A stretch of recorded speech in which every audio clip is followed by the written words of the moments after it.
नमस्कार दोस्तों, बहुत बहुत स्वागत है आप सभी का मैथ की इस स्पेशल सीरीज में टॉप 50 कॉन्सेप्ट ऑफ मैथ। जब ये सीरीज हमने स्टार्ट की थी आप सबके लिए, मैंने आपसे बोला था कि मैथमेटिक्स के जितने भी बेहतर से बेहतर कॉन्सेप्ट अप्रोचेस हो सकती है, अच्छे अच्छे क्वेश्चंस की प्रैक्टिस, वो सब कुछ आपको इस सीरीज में करवाई जाएगी। और इवन हम लोग इसके काफी लेक्चर कंडक्ट कर चुके हैं और आप लोग उन्हें देख भी रहे हैं। आज का जो सेशन है वो थोड़ा सा डिफरेंट डायरेक्शन पे, इसीलिए मैं आपको पहले से ही बहुत अच्छे तरीके से क्लियर कर देना चाहता हूं कि आज के सेशन का पर्सपेक्टिव क्या है, पर्पस क्या है। बात जब यार ट्रिग्नोमेट्री की आती है ना, ट्रिग्नोमेट्री त्रिकोणमिति, तो वहां पर पता नहीं क्यों मुझे ऐसा लगता है कि शायद हम लोगों के जो सोचने का नजरिया है वो यार काफी हद तक इंप्रूव किया जा सकता है। उसके पीछे की वजह है कि ट्रिग्नोमेट्री के सवाल जब भी हम लगाने की कोशिश करते हैं तो या तो हम वैल्यू पुटिंग की तरफ अप्रोच करते हैं, इन मैक्सिमम केसेस हम सिर्फ वैल्यू पुटिंग की बात करते हैं, राइट। और अगर वैल्यू पुटिंग से अगर हम हटे थोड़े बहुत भी, कि अगर कोई सवाल वैल्यू पुटिंग से नहीं लगा पा रहे हैं हम लोग, या फिर वो सवाल वैल्यू पुटिंग से नहीं लग रहा है, कई सवाल होते नहीं लगते, तो हमारे पास सिर्फ बेसिक तरीका होता है, फिर हम लोग पूरा डिटेल्ड सॉल्यूशन करना शुरू कर देते हैं। अच्छा, तो इसका मतलब वो डिटेल सॉल्यूशन प्रॉब्लम है? नहीं, वो तो है ही।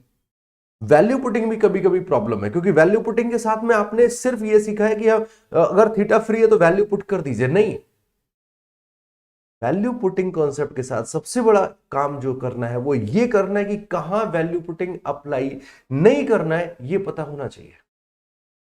आप वैल्यू पुटिंग क्यों करते हैं? जिससे सवाल इजी और जल्दी लगे, यही पर्पज है। लेकिन आपने ऐसा कई बार देखा होगा, एक नहीं मल्टीपल टाइम्स देखा होगा कि आप किसी एक सवाल को लगा रहे होते हैं, वो सवाल ऑटोमेटिकली कॉम्प्लिकेटेड होता है।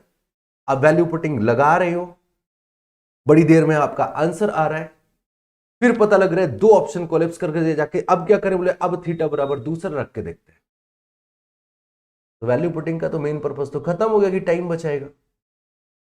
इसका मतलब अगर शायद मेरे पास कोई ऐसी टेक्निक होती, कोई ऐसा तरीका पता होता, या मैंने इतना सीखा होता अच्छे से कि कहां वैल्यू पुटिंग नहीं लगानी है, तो शायद मुझे यह सिखाया गया होता कि इस सवाल में वैल्यू पुटिंग नहीं लगानी, नहीं फंस जाओगे जाके। तो वैल्यू पुटिंग आती तो है लगानी, लेकिन कहां नहीं लगानी ये हमें पता नहीं। इन सब के साथ साथ प्रॉब्लम सिर्फ इतना नहीं है यार, इन सब के साथ साथ प्रॉब्लम यह है कि हमने ट्रिग्नोमेट्री को सिर्फ इन्हीं दोनों चीजों के बीच में फंसा के रख दिया, इसके बाहर हम सोचते ही नहीं कुछ भी, जबकि ट्रिग्नोमेट्री इसके बाहर बहुत कुछ है। आज के सेशन में मैं शायद कुछ वही समझाऊंगा। ट्रिग्नोमेट्री को मैं ओवरऑल पढ़ाता हूं लगभग 7 से 8 कॉन्सेप्ट में, लगभग 7 से 8 कॉन्सेप्ट में आपकी ट्रिग्नोमेट्री कंप्लीट होती है, और उनमें से एक कॉन्सेप्ट है आपका डायरेक्ट रिजल्ट। अब ये डायरेक्ट रिजल्ट क्या है मैं आपको बता देता हूं। डायरेक्ट रिजल्ट के लगभग लगभग 7 से 8 वेरिएंट है, 7 to 8 वेरिएंट, जिनमें से आपको शायद आज एक दो वेरिएंट देखने का मौका मिलेगा, सिखाऊंगा मैं। होता यह है कि आपके एग्जाम में सवाल बार बार रिपीट करते हैं, और उनके कुछ पर्टिकुलर डेटा आप देखते हो कि हर चौथे पांचवें सवाल में वही डेटा है, हर चौथे पांचवें सवाल में वही डेटा है, या उस फॉर्मेट का डेटा है। काश अगर मेरे पास इनका कोई ऐसा तोड़ होता, कोई इलाज होता, तो शायद हम इनका यहां पर फायदा उठा सकते थे। डायरेक्ट रिजल्ट वही चीज है। मैं आज जो आपको कॉन्सेप्ट सिखाने आया हूं वो तो मैं सिखाऊंगा ही सिखाऊंगा, बट मैं डायरेक्ट रिजल्ट की एक हल्की सी झलक देता हूं कि डायरेक्ट रिजल्ट काम कैसे करता है और होता क्या है। जैसे आपके सामने एक छोटा सा एग्जांपल है, एक क्वाड्रेटिक इक्वेशन है इन ट्रिग्नोमेट्री की क्वाड्रेटिक इक्वेशन है, और अगर हम आपसे बोले कि इसको आप सॉल्व कीजिए, तो आई नो आप लोग बहुत टैलेंटेड लोग हैं, आप सीधा बोलेंगे बोले सॉल्व क्या करना है, ऑप्शंस रखो, आंसर आ जाएगा। चलो किस्मत अच्छी कि इस सवाल में ऑप्शंस आपके पास थे एंगल के फॉर्म पे। एग्जामिनर शरीफ था, उसने सिर्फ और सिर्फ एंगल पूछा और कुछ नहीं किया। लेकिन हर बार ऐसा नहीं होता है, ऐसा तो रेयर केस में होता है कि सिर्फ थीटा पूछे। अदरवाइज आपके एग्जाम में होता क्या मैं बताऊं। सबसे पहली चीज तो कभी एंगल नहीं पूछता है, वो लास्ट में कहता है कि हमें cot theta minus sec theta की वैल्यू बताइए। इसके लिए आपको थीटा निकालना पड़ेगा। जब आप थीटा निकाल लेंगे, फिर उस थीटा को आप रखेंगे कॉट के साथ और उस थीटा को रखेंगे सेक के साथ, फिर उनकी जो वैल्यू आएगी उनको आप सिंप्लीफाई करेंगे, तब आपका ऑप्शन मिलेगा। तो ऑप्शन पुटिंग तो खत्म हो गया यहां से, एंड इक्वेशन में भी हरकत करेगा।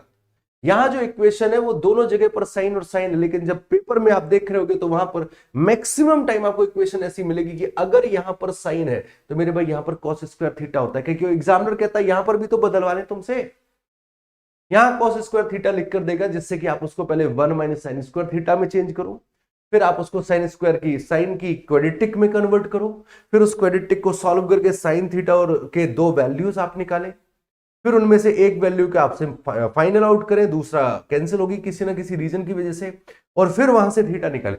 ये प्रोसीजर इस सवाल को सॉल्व करने का, एंड आप लोग ऐसे ही करते होंगे, यस और नो। अब एक आपको डायरेक्ट रिजल्ट की अप्रोच समझिएगा मैं क्या समझाना चाह रहा हूं। यार हमारे पास एक इक्वेशन है 2 sign square theta plus 3 sine theta and minus का 2 इज इक्वल टू 0।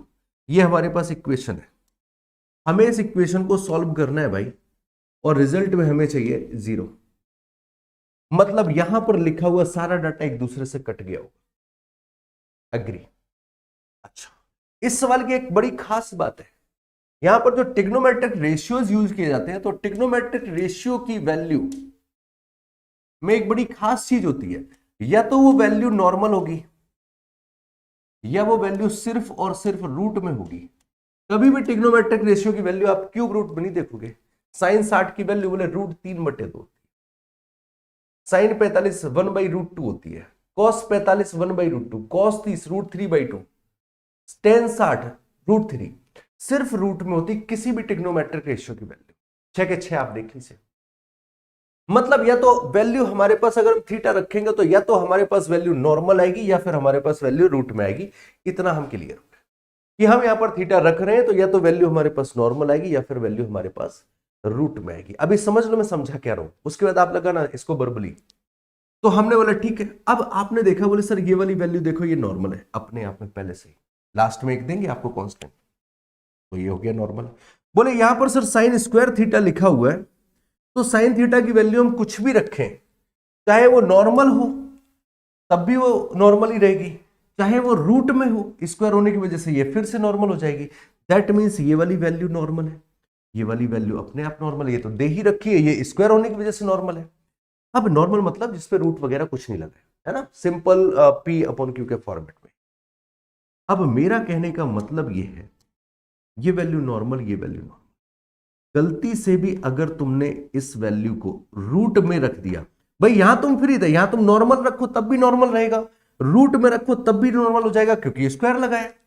लेकिन यहां पर अगर तुमने गलती से भी इस वैल्यू को रूट में ले गए तो भाई ये नॉर्मल नॉर्मल तो सॉल्व हो जाएंगे, लेकिन ये रूट वाला कहीं पर भी सॉल्व नहीं होगा, और अगर ये सॉल्व नहीं हुआ तो आपको 0 किसी भी तरीके से नहीं मिल सकता।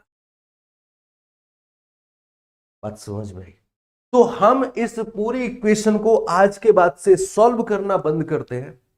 हमें टेंशन यहां से नहीं है, हमें टेंशन यहां से नहीं है, हमें टेंशन है सिर्फ ये सिंगल पावर वाले से, हमें इससे टेंशन है, ये रूट में नहीं होना चाहिए। और मेरे भाई एक बड़ी इंटरेस्टिंग बात आपको बताते हैं, थीटा 0 से 90 के बीच में, 0 और 90 के बीच में 5 ट्रिग्नोमेट्रिक वैल्यू होती है, 0, 30, 45, 60, 90। 30 और 45 सवाल की दी गई कंडीशन के अकॉर्डिंग बाहर हो जाते हैं, बचे आपके पास सिर्फ 3 वैल्यूज, 30, 45, 60। आपको पता है बोले सर मेरे को यहां पर वो वैल्यू रखनी है जिस पर साइन थीटा नॉर्मल हो, या साइन थीटा नहीं, यहां पर कोई भी ट्रिग्नोमेट्रिक रेशियो हो सकता है, सेक थीटा हो सकता है, कॉट थीटा हो सकता है, एनीथिंग, कुछ भी हो सकता है यार, वो नॉर्मल होना चाहिए, हमें ऐसा वैल्यू रखना है। आपको एक इंटरेस्टिंग बात बता रहा हूं, बड़ा मजेदार है, आपने नोटिस शायद ना किया, जो आपके पास 3 वैल्यू बची है ना, 30, 45, 60, हर एक ट्रिग्नोमेट्रिक रेशियो में, हर एक ट्रिग्नोमेट्रिक रेशियो में इन 3 में सिर्फ और सिर्फ एक ही ऐसी वैल्यू होगी जो नॉर्मल होगी, बाकी की दोनों रूट में होगी। आप देख लीजिए, 30, 45, 60 रखना है हमें, 30, 45, 60, साइन में सिर्फ और सिर्फ ये नॉर्मल है, साइन 30 की वैल्यू 1/2 होती है, बाकी के दोनों रूट में है, साइन 45 1/√2, साइन 60 √3/2।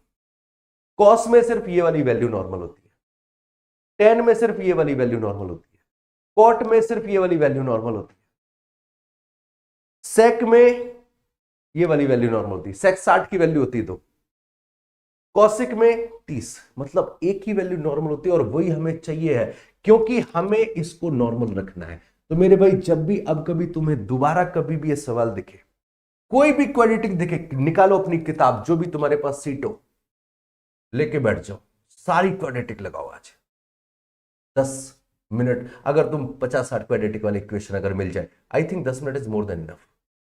क्यों? क्योंकि अब हमें क्वाड्रेटिक सॉल्व करना ही नहीं, हम तो सीधे यहां पर पहुंचे। बोले अच्छा साइन थीटा नॉर्मल कहां पर मिलता है? बोले सर साइन थीटा नॉर्मल मिलता है 30 डिग्री पर। आंसर कर लो क्रॉस वेरीफाई। ये अप्रोच बताइए, डायरेक्ट रिजल्ट बताया आपको, कुछ नहीं लगाना है, कुछ नहीं सॉल्व करना है, सिर्फ नजर यहां गई, आंसर टिक करो, छुट्टी करो। और अगर सेटिस्फाई कराना है तो जैसे ही आप साइन 30 की वैल्यू रखेंगे, ये हो जाएगा 2 इंटू 1/2 का वर्ग होगा मेरे भाई 1/4 प्लस 3 इंटू 1/2 एंड -2, ये आ जाएगा 1/2 प्लस 3/2 एंड -2, ये दोनों मिलकर बनाएंगे 2 - 2 that is equal to 0। Condition satisfied. अब ये वैल्यू पुटिंग करके हम क्यों करें? हमारे लिए तो वैल्यू पुटिंग भी लेंदी हो गया, यहां पर ऑप्शन पुटिंग भी लेंदी हो गया, क्योंकि ऑप्शन पुटिंग में मे भी शायद हम पहले 45 को उठाएं, क्योंकि 45 आपका फेवरेट होता है, तो मे भी हम 45 उठाए, फिर वो सेट ना हो, फिर दूसरे को उठाए। यहां तो जैसे ही देखा, बोले थीटा ये साइन कहां नॉर्मल होता है? बोले 30 पे, लग गया आंसर। ये है डायरेक्ट रिजल्ट की पावर, कि आप सिर्फ अपने पर्टिकुलर डेटा को फिल्टर करना सीख गए। बोले सर ऐसा ऐसा कहीं दिखेगा तो लगा दूंगा। तो हमने बोला बेटा मैक्सिमम टेक्नोमेट्री में यही सब चलता है। ये तो अभी आपने एक डायरेक्ट रिजल्ट देखा और आपको खुद पता होगा कि टेक्नोमेट्रिक के सवाल में आपने कितने इक्वेशंस बेस्ड क्वेश्चन देखे होंगे। अभी आपको एक डायरेक्ट रिजल्ट और सीखा, जो आज के डिस्कशन का मुद्दा है, जो आपको आज सीखना है। समझिए मैं क्या सीखता हूं। एक कॉम्बिनेशन है भाई, एक कॉम्बिनेशन है, स्पेशल कॉम्बिनेशन है। एक बार अच्छे से समझ ले गए ना आप उसको, आप देखेंगे आपके सवालों में कितना मजा आने वाला है, काफी हेल्प मिलेगी आपको। कॉम्बिनेशन किससे है मेरे भाई? कॉम्बिनेशन क्रिएट होता है 1 साइन थीटा और कॉस थीटा के कॉम्बिनेशन से। इन तीन से मिलकर के कॉम्बिनेशन क्रिएट होगा।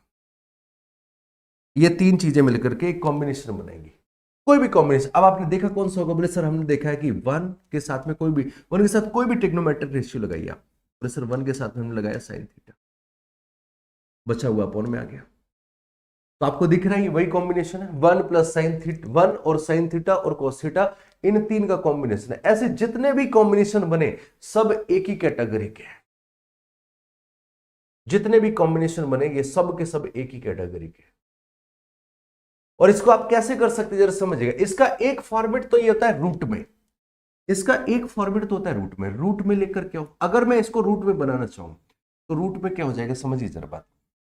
जो ऊपर लिखा है, जो साइन के साथ में लिखा है, चिन्ह चाहे चिन्ह प्लस का हो चाहे माइनस का हो, चाहे ऊपर हो चाहे नीचे हो, कहीं पर भी हो, जहां पर भी लिखा है, जो चिन्ह के साथ में लिखा है उसको वहीं रख दो। मतलब हमारे पास चिन्ह में ये लिखा हो और ऊपर लिखा है तो हमने भाई ऊपर ही रख दिया और चिन्ह के साथ ही रख दिया। डन? जो लिखा है सीधा सीधा वैसी छाप। अच्छा जब यहां पर ये प्लस वाला रख दिया 1 प्लस साइन थीटा, तो इसका चिन्ह बदल के नीचे रख दो 1 माइनस साइन थीटा, ये रख दीजिए। अच्छा आप सोच रहे हो सर ये टफ क्या है, ये तो हम डायरेक्टली भी कर सकते हैं ना कॉन्जुगेट लगा के। यस माय डियर, बिल्कुल कर सकते हैं, लेकिन करने में समय कितना लगाएंगे? बोले 2-3 स्टेप तो लगेंगे, बस वही बचाना है। क्योंकि इन पर सवाल 1-2 बार नहीं आता है। आप खोलो तो प्रीवियस ईयर, आज जितने भी सवाल लेकर के आया हूं सिर्फ 2024 के लाया हूं और सिर्फ सीजीएल के सवाल लाया हूं। तब आपको सिर्फ एक पेयर पर कम से कम 9-10 सवाल मिल जाएंगे, जिनमें से कई तो छोड़े भी हैं मैंने, यार इतने छोड़ो, साइड करते हैं, काफी ज्यादा लेकर के क्या ही चलना है, बच्चा बोर हो जाएगा। दैट मीन्स इंपॉर्टेंट है। और तुम लोगों ने प्रैक्टिस अगर करी होगी, टिग्नोमेट्री पढ़ी होगी, तो तुम्हें मालूम भी होगा। ऐसे ही देखो एक काम और कर सकते। अच्छा अगर मैं कहीं पर और कुछ रखूं, जैसे फॉर एग्जाम्पल अगर मैंने रखा कि 1 माइनस साइन थीटा अपॉन में कॉस थीटा, तो इसकी वैल्यू क्या हो जाएगी, बोले सर देखो रूट के अंदर है, जो साइन के साथ में उसको वही रहने दो, तो ये हो गया 1 माइनस साइन थीटा, और यहां पर माइनस लग गया तो यहां पर प्लस वाला लिख दो, ये 1 प्लस साइन थीटा। ये तो हो गया एक कॉम्बिनेशन, एक कन्वर्जन हो गया। लेकिन मेरे भाई अभी कहानी अधूरी है, एक डायरेक्ट रिजल्ट यहां का और भी है, एक तो डायरेक्ट रिजल्ट यहां का ये है, एक डायरेक्ट रिजल्ट यहां का इधर भी आएगा। और वो क्या होने वाला है कि इस फ्रैक्शन को अगर हम पलटना चाहें तो हम पलट भी सकते हैं, इस फ्रैक्शन को अगर हम पलटना चाहें तो हम पलट भी सकते हैं। तो पलटने पर क्या होगा, बोले सर पलटने पर ये हो जाएगा cos थीटा पहुंच जाएगा ऊपर और अपॉन में आ जाएगा 1 प्लस साइन थीटा। बस एक ही काम करना कि जब फ्रैक्शन को पलट रहे हो तो चिन्ह भी बदल देना, प्लस का है तो माइनस कर देना, माइनस है तो प्लस कर देना, ये भी बराबर है। अब आपने बोला बोले सर ऐसा वाले का आपने रूट बनाया था, तो क्या ऐसे वाले का रूट बना सकते हैं? मैंने कहा बिल्कुल। क्या सिखाया था? रूट बनाते टाइम एक ही चीज सिखाई थी कि जिसके साथ भी साइन लगाओ ना, उसको उसी जगह पर पूरा बिल्कुल डिट्टो छाप देना। तो चूंकि यहां पर 1 माइनस साइन थीटा नीचे है तो इसको नीचे छाप दिया है, और इसका अपोजिट साइन वाला ऊपर छाप देंगे। आप गौर से देखिए, पहला और आखिरी टर्म वही है, मैं ये चीज सिखाना चाह रहा हूं। और ये तो आपने एक बार ऊपर 1 plus sine theta 1 minus sine theta किया है, क्या ऐसा कॉस में नहीं हो सकता है? उसमें भी होगा। जैसे अगर मैं इसको चेंज करना चाहूं तो ये चेंज करने पर क्या हो जाएगा, बोले सर ये हो जाएगा कॉस थीटा अपॉन, ये हो जाएगा मेरे भाई 1 प्लस साइन थीटा। पलट दो, चिन्ह बदल। अच्छा ये काम आप कर सकते हैं, क्या करेंगे, बोले सर डायरेक्ट कॉन्जुगेट से मल्टीप्लाई कर देंगे, 1 प्लस साइन थीटा से गुणा करेंगे, भाग करेंगे, फिर हम इसको चेंज कर लेंगे, 1 माइनस साइन स्क्वायर थीटा बनेगा, उसको कॉस स्क्वायर थीटा में करेंगे, फिर काट लेंगे और हमारे पास ये आ जाएगा। मैंने क्या बोला, कठिन नहीं है। लेकिन ये सब करने में तुम्हें कितना स्टेप लगा, बोले सर 3 तो कम से कम चाहिए हमें। 3 स्टेप लिखने में टाइम तो जाएगा ना। जब हम कोई चीज देख करके रख सकते हैं तो हम वो 3 स्टेप का भी टाइम खर्चा क्यों करें? और क्या आप इसको चेंज करके लिख सकते हो रूट में? बोले बिल्कुल। प्लस जहां पर साइन है वो वही रहेगा, डिनोमिनेटर में है तो डिनोमिनेटर में ही रहेगा, साइन वाली चीज डिनोमिनेटर में तो डिनोमिनेटर में रहेगी, और जो यहां पर लिखा है उसका चिन्ह बदल के ऊपर 1 माइनस से। अब एक छोटा सा डेमो और कर लेते हैं। साइन वाला हो गया, क्या ऐसा पॉसिबल नहीं है 1 प्लस कॉस थीटा हो अपॉन साइन थीटा हो? कॉम्बिनेशन यहां से ध्यान रखना है, ये कॉम्बिनेशन कि हमें 1 चाहिए, साइन थीटा चाहिए और कॉस थीटा चाहिए, हमें चाहिए ये है। बोले सर इसकी वैल्यू क्या हम ये लिख सकते हैं? मैंने कहा बिल्कुल लिख सकते हैं कि 1 plus cos theta and upon 1 minus cos theta. और इसको अगर आप चाहें तो इसको पलट के फिर से वही प्रोसेस यहां पर भी लगा सकते हैं। तो sir sign theta upon 1 minus cos theta, और अगेन यहां पर 1 minus cos theta 1 plus cos theta. मेरे भाई इनको याद नहीं करना, मैं इनके डायरेक्ट रिजल्ट की अप्रोच समझा रहा हूं। याद नहीं करना है कि सर इसके बराबर ये, इसके बराबर ये। याद करना होता तो मैं सीधे कागज का पीडीएफ बना के दे देता, कह देता याद करो जाके। समझाता नहीं, मैं बस ये समझाना चाह रहा हूं कि अगर आपको 1 साइन थीटा और कॉस थीटा का कॉम्बिनेशन मिल जाए, रिक्वायरमेंट लग रही है, तो सीधा पलट दो, चिन्ह बदल दो, ये कार्यक्रम कर देना। रूट में रखना है तो ऐसा कार्यक्रम सेट कर देना। बात समझ में? जैसे अगर हमें इस रूट से रूट गायब करना है, नॉर्मल बनाना है, तो अगर आपका दिल करे, बोले सर अपॉन में अगर मैं चाहूंगा तो मैं 1 माइनस साइन थीटा रखना चाहूंगा, तो अगर अपॉन में 1 माइनस साइन थीटा रख लिया ना, तो ऊपर बचा हुआ रख दो। क्या बचा? बोले सर कॉस थीटा बचा। और यहीं पर अगर कोई बच्चा बोले नहीं सर मैं यार ऊपर वाला रखना चाहूंगा, तो रख लो ऊपर वाला, 1 प्लस साइन थीटा रख लो। क्या बचा अपॉन में? बोले सर अपॉन में बचा हुआ डाल दिया कॉस थीटा। सब सेम है। ऐसे ही एक चौथा रिजल्ट भी आएगा, बोले सर वो हो जाएगा 1 minus cos theta upon sine theta. And I hope कि आप इस चौथे रिजल्ट को खुद ही बना लेंगे, ये मुझे बताने की जरूरत नहीं, और समझ में आ गया कि इस डायरेक्ट रिजल्ट को हम लोग कैसे कन्वर्ट करें। अब इस डायरेक्ट रिजल्ट का कार्यक्रम देखो करना क्या होता है। इसको एक बार आपने समझ लिया, इसको सिर्फ समझाना ही सब कुछ नहीं है, इसको यूज करवाना। जहां आपने इसको 2-4 बार यूज करना सीखा, उसके बाद आपको इसकी लत पड़ेगी। फिर अगर ये लत छोड़ने की दिल करे ना, तो आपको रिहैब सेंटर जाना पड़ेगा, आप नहीं छोड़ पाएंगे। इंटरेस्ट ही आएगा इतना। दिखाते कैसे, समझिए जरा। एक सवाल हमने आपके सामने रखा, ये लीजिए पेपर का क्वेश्चन है। एक चीज और, आज के सवालों में आपको ईयर नहीं मिलेगा, ठीक है।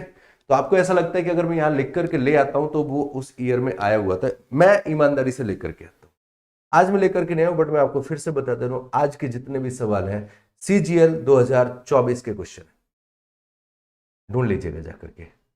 तो आपके सिर्फ और सिर्फ CGL 2024 प्री के सवाल आपके सामने हैं। देखो कितने सवाल यूज हुए हैं सिर्फ और सिर्फ एक डायरेक्ट रिजल्ट पर। मैंने क्या बोला, ट्रिग्नोमेट्री में 7 से 8 कॉन्सेप्ट है, उन 7 से 8 कॉन्सेप्ट में एक कॉन्सेप्ट है डायरेक्ट रिजल्ट, और इस डायरेक्ट रिजल्ट के 7-8 कॉम्बिनेशन है। एक मैंने इक्वेशन वाला पढ़ा दिया, दूसरा ये वाला है। अब जैसे ही आपने ये वाला समझा, पहला सवाल तुम्हारे सामने बोर्ड पे ही रखा है, तुम बताओ क्या करोगे।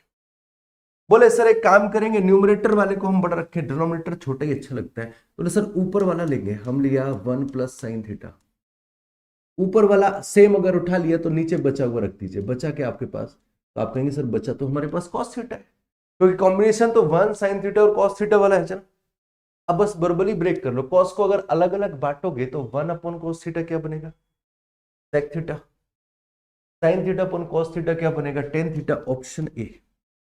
जिस सवाल को आप वैल्यू पुटिंग करके या फैक्टराइजेशन सॉरी रेशनलाइजेशन करके सॉल्व कर रहे थे, रेशनलाइजेशन में आपको 3-4 स्टेप लगते, वैल्यू पुटिंग कर रहे होते तो शायद आपको ऑप्शन फिल्टर करने में टाइम लगता, और मे भी शायद 1 या 2 ऑप्शन कोलैप्स कर जाते, सेम आ जाते, फिर आपको थीटा अगला रखने की जरूरत पड़ती। होता है ऐसा सबके साथ में। और ऐसे हर एक सवाल को हम सिर्फ कुछ सेकंड्स देकर के उस डायरेक्ट रिजल्ट की मदद से गायब कर सकते हैं। तो इसलिए आपसे कह रहा हूं, ट्रिग्नोमेट्री सिर्फ और सिर्फ वैल्यू पुटिंग तक सीमित नहीं है, उससे बाहर भी बहुत। हमें अपने सीखने का नजरिया बदलना पड़ेगा, और मैं ऐसे कुछ कॉन्सेप्ट आपको सिखाऊंगा जिससे आप नजरिया बदलने पे मजबूर होंगे, और ट्रिग्नोमेट्री में इंप्रूवमेंट भी। एक सवाल और दे रहे हैं आपको, क्वेश्चन आपके सामने है। अब डिनोमिनेटर में बड़ी वैल्यू हमसे बियर नहीं होती है, छोटा करने का तरीका बताइए। आपके पास क्या है, रेशनलाइजेशन। एग्जैक्टली करिए, कितना स्टेप लगेगा। सबसे पहला काम, हम एक काम करने वाले होंगे कि हम यहां पर 1 माइनस कॉस थीटा से गुणा करेंगे, 1 माइनस कॉस थीटा से भाग करेंगे, फिर उसके बाद में हमारे पास होगा 1 माइनस कॉस थीटा इधर जाएगा, और इनटू में होगा साइन थीटा। ये हमारा कॉन्जुगेट बनाएगा, सॉरी ये हमारा वर्गांतर बनाएगा, ये बनेगा 1 minus cos square theta. 1 minus cos square theta को हम लिखेंगे साइन स्क्वायर थीटा, स्क्वायर से हम साइन थीटा काटेंगे, फिर हमारे पास आएगा 1 minus cos theta upon sine theta. हमने बहुत कुछ शॉर्ट में और मन में करने की कोशिश करी, स्टिल हमें इतना लिखना पड़ेगा, नहीं बच सकते ना, राइट। अब जो तुम्हें आज सिखाया है उसकी मदद से बताओ क्या करना है। बोले सर बड़ा वाला नहीं चाहिए, बदलते हैं। क्या करना है, बदल दो, सिंपली पलट दो और चिन्ह बदल देना। तो ये क्या लिखा है, बोले सर ये लिखा है 1 माइनस कॉस थीटा, ए लिखा है ना, ए लिख लेते हैं 1 minus cos A upon sine ए। कुछ नहीं करना है, सिंपली पलटना है, चिन्ह बदल देना है, और इसके प्रोसीजर सारे आपको आते हैं, पहले से ही सिखा चुके हैं। तो हमारा काम देखिए, अगर हमें वो स्टेप्स लेनी है तो हम स्टेप्स कट डाउन करते हैं ना। जब हमें मालूम है कि तुम बार बार आ रहे हो तो हम हर बार वो चारों स्टेप नहीं लिखेंगे, हम कुछ ऐसा गणित लगाएंगे वो 4 स्टेप गायब हो सके। डायरेक्ट रिजल्ट वही चीज है। अब क्या करना है यार, इनको ब्रेक करोगे, इसको ब्रेक करो, क्या लिखेगा ये, बोले सर ये लिखा है 1 अपॉन साइन ए मतलब कॉसेक ए, माइनस ये लिखा है कॉस ए अपॉन साइन ए मतलब कॉट ए, ये लिखा है कॉट ए, और ये कॉट ए है, ये प्लस का cot A, minus cot A plus cot A, खत्म, आंसर। ये चीज तुम्हें समझाने के लिए कर रहा हूं, बट अगर डायरेक्ट रिजल्ट पर काम कर रहे होगे तो तुम्हें भी पता है ये सब तुम वर्बली कर रहे होगे, और विद इन सम 5 और 7 सेकेंड तुम्हारा आंसर आ चुका। अब एक काम करते हैं, उम्मीद करते इतने में आप समझ गए होगे, तो अब एक थोड़ी सी स्पीडी प्रैक्टिस जरूरी है। भाई स्पीड बढ़ाने के लिए सीख रहे हो ना, तो बढ़ाओ फिर स्पीड के साथ में। एक क्वेश्चन है, सवाल तुम्हारे सामने, पेपर का क्वेश्चन है, CGL 2024 प्री। पहले ही बोल दिया सारे सवाल CGL के हैं।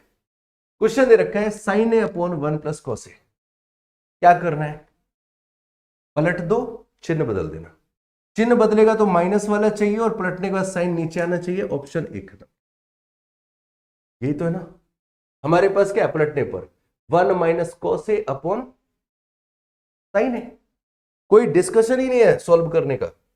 अगला सवाल ये लिखा है, एक मिनट, यहां पर प्लस है, अब ठीक है, ये लिखा हुआ है। और डिनोमिनेटर बड़ा छोटा रखना है, हमें डिनोमिनेटर बड़ा नहीं रखना होता है, डिनोमिनेटर छोटा रहता है। इस सवाल को कैसे करेंगे? अब वो पुराने वाले रेशनलाइजेशन तरीका साइड करो, सीधे अपने मुद्दे पर आते हैं। क्या करना है? बोले सर जो ऊपर लिखा है तुरंत छाप देंगे, 1 माइनस कॉस थीटा, और अपॉन में बचा क्या? कॉम्बिनेशन तो आपके पास सिर्फ 1 साइन और कॉस का था ना, जब 1 और कॉस आ चुके हैं बचा हुआ साइन है, प्लस अगले वाले का सीन क्या है? बोले जो ऊपर लिखा है चुपचाप छाप दो, 1 प्लस कॉस थीटा, और जब 1 और कॉस थीटा आ चुका है तो बचा क्या है आपके पास? Sine theta. कोई रेशनलाइजेशन नहीं करना है, प्रोसेस वही है, स्टेप कट डाउन हुए हैं, राइट? अब क्या करना है? बोले सर डिनोमिनेटर दोनों का सेम है, डिनोमिनेटर सेम है तो सिंपली ऐड हो जाएंगे, minus cos theta plus cos theta. 2 upon sine theta क्या होता है? 2 upon sine theta 2 cosec theta.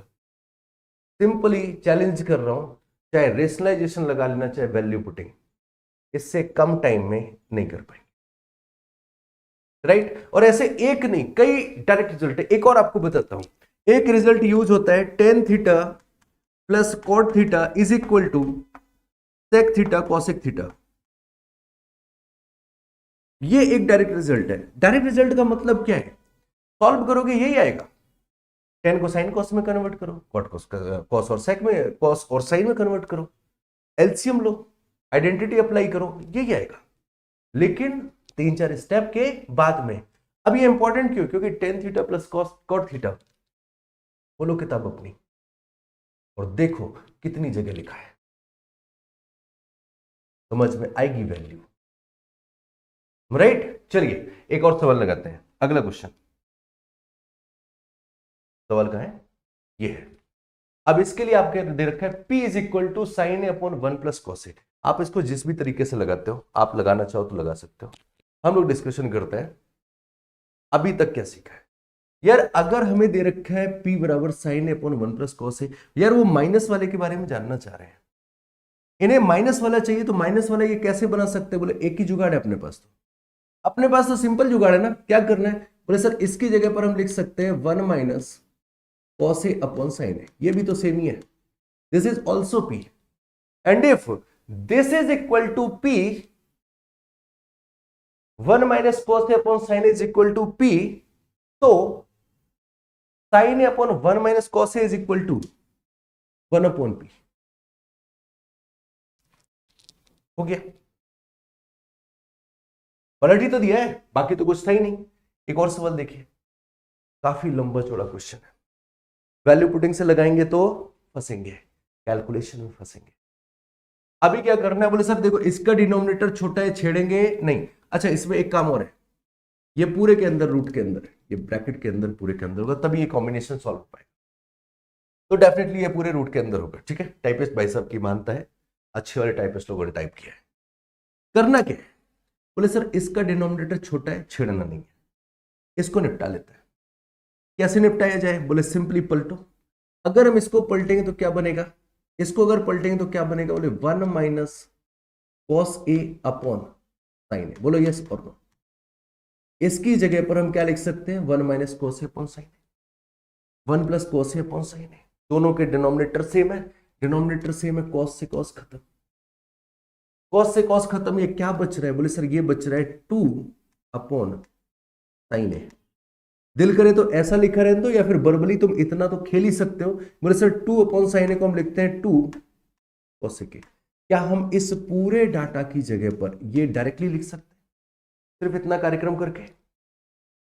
ये फिर आ गया, अभी तो बताया 2 लाइन पहले कि अगर कहीं पर लिखा है 10a अपॉन कॉट ए, तो इसकी जगह पर आप लिख देते हो डायरेक्टली कॉसिक ए इंटू सेक ए डायरेक्टली, तो कॉसिक से कॉसिक खत्म, 2 अपॉन सेक ए का मतलब 2 कॉसिक। नो डाउट आप इस सवाल को जब बेसिक से लगा रहे होंगे तो स्टेप्स यही होंगे, लेकिन मेरे अगर स्टेप्स गिनोगे तो 1 2 3 खत्म सवाल। आप इसको लगाएंगे मिनिमम 7 से 8 स्टेप करके देख लेना, राइट? चलिए एक और चीज आपको सिखाते हैं, आगे बढ़िए। अब यहां पर क्या करना है? इसको छेड़ना है।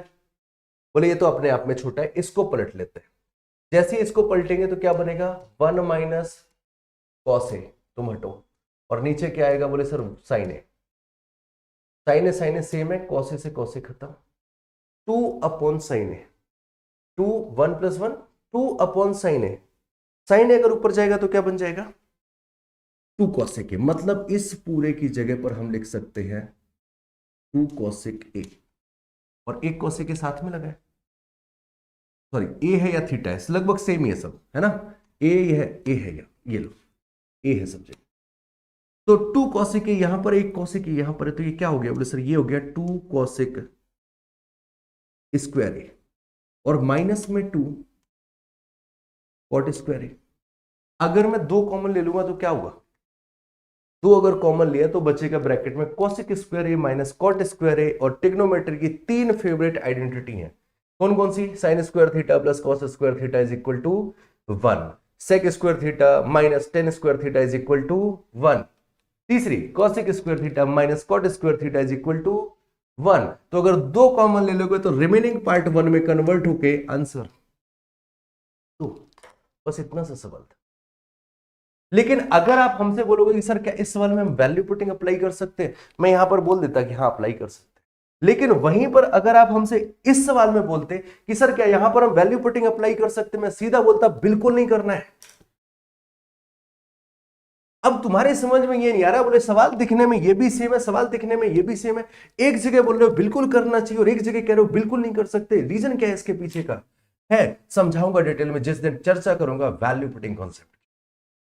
वहां आपको यह भी समझाऊंगा कि वैल्यू पुटिंग करनी कैसे है, और वहां यह भी समझाऊंगा कि ना सिर्फ 45 पर डिपेंडेंसी रखो, कभी कभार 45 वैल्यू पुट करने पर सवाल टफ सॉल्व होता है, उसकी जगह अगर 30 रखो दोगे तो आसान सॉल्व हो जाता है। कई बार 0 और 90 रखने पर आसान होता है।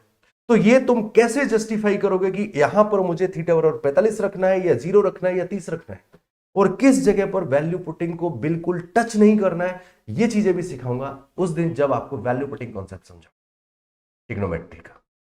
आज डायरेक्ट रिजल्ट पर बात करें तो डायरेक्ट रिजल्ट को डिटेल में समझाते हैं, ठीक है।